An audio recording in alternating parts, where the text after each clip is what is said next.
Nagkatinginan nga kami ni Senator Lacson eh. Anong pinag-usapan nyo? Nagkatinginan lang kami. Pero ang maganda, pagbaba ng presidente. Yun ang hindi nakita ng media at hindi narinig ng ibang tao. Ano? Yung kaming dalawa ni Senator Lacson, dinadaanan niya. The president made a wink. I understand what he meant. Kasi kauusap lang namin 3 days before, kasusumbong ko na sa kanya yung mga nangyari.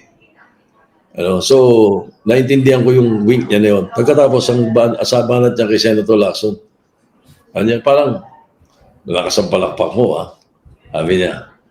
Ibig sabihin, alam niya na natuwa kami doon sa sinabi niya.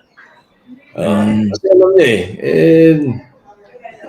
totoo naman yun, aaminin ko naman. Kung hindi magalit na yung magagalit, nagsumbong naman talaga ako sa kanya.